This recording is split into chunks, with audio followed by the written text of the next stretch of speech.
ನಮಸ್ಕಾರ ಸರ್, ನಾನು ಅಖಿಲ ಕರ್ನಾಟಕ ಮಾಜಿ ಸೈನಿಕ ಸಂಘ ಜಿಲ್ಲಾ ಘಟಕ ಬೆಳಗಾವಿ ಮಾರುತಿ ಕಾಂಬ್ಳೆ ಯೂಟ್ಯೂಬ್ ಚಾನೆಲಿಂದ ಇವತ್ತು ನಾವು ಅಂಕಲ್ಗೆ ಇಲ್ಲಿ ಬಂದಿದ್ದೇವೆ. ಒಬ್ಬರು ಮಾಜಿ ಸೈನಿಕರ ಪ್ರಾಬ್ಲಮ್ ಭಾಳ ದಿವಸದಿಂದ ಸಾಲ್ವ್ ಆಗಲಿಲ್ಲ.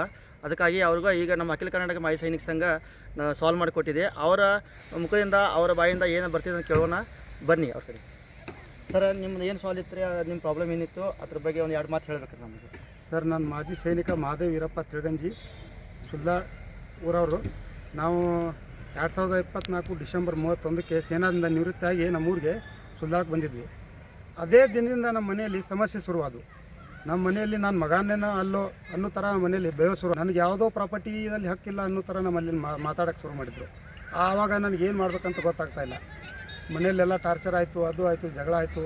ಆಮೇಲೆ ನಾನು ಅಖಿಲ ಕರ್ನಾಟಕ ಮಾಜಿ ಸೈನಿಕರ ಸಂಘ ಬೆಳಗಾವಿ ಗಾಂಧಿನಗರದಲ್ಲಿರೋ ಆಫೀಸ್ಗೆ ಹೋದೆ. ಬಸಪ್ಪ ತಳವಾರ್ ಸರ್ ಅವರು ಇಡೀ ಟೀಮ್ಗೆ ನನ್ನ ಸಮಸ್ಯೆಯನ್ನೆಲ್ಲ ಹೇಳ್ಕೊಂಡೆ. ಅವರು ನನಗೆ ಪೂರ ಸಹಯೋಗದಿಂದ ನನ್ನ ಭರವಸೆ ಕೊಟ್ಟರು. ನಿನಗೆ ಯಾವುದೋ ಕಾರಣದಿಂದ ನಾನು ನಿಮಗೆ ಇದನ್ನು ಹೆಸರು ಕೊಡ್ತೀವಿ, ಸಾಲ್ವ್ ಮಾಡಿಕೊಡ್ತೀವಿ ಅಂತ ಹೇಳಿದರು. ಅದೇ ಕಾರಣಕ್ಕೆ ನಾನು ಒಂದು 2-3 ಸಾರಿ ಪೊಲೀಸ್ ಸ್ಟೇಷನ್ ಕೇಸ್ ಆಯಿತು, ಎಲ್ಲ ಆಯಿತು.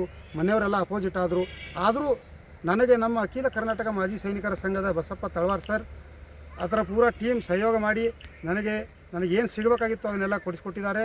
ನಾನು ಅವರಿಗೆ ದೊಡ್ಡ ಆಭಾರಿ. ಯಾವುದೇ ಮಾಜಿ ಸೈನಿಕರ ಸಂಘಕ್ಕೆ ರಿಟೈರ್ಡ್ ಆದ ವ್ಯಕ್ತಿಗೆ ಏನೋ ಪ್ರಾಬ್ಲಮ್ ಇದ್ದರೆ ನೀವು ಮನೆಯಲ್ಲೇ ಕೂತ್ಕೋಬೇಡಿ, ಬೆಳಗಾಂದಲ್ಲಿರೋ ಆಫೀಸಿಗೆ ಬಂದು ತಮ್ಮ ಸಮಸ್ಯೆಯನ್ನು ಹೇಳ್ಕೊಂಡ್ರೆ ನನಗೆ ಹೆಂಗೆ ಎಲ್ಲ ವಿಶ್ವಾಸದಿಂದ ಹೆಸರು ಕೊಟ್ಟಿದ್ದಾರೆ, ಅದೇ ಥರ ನಿಮಗೂ ಅಲ್ಲಿ ಉಪಯೋಗಗಳು ಭಾಳಿವೆ.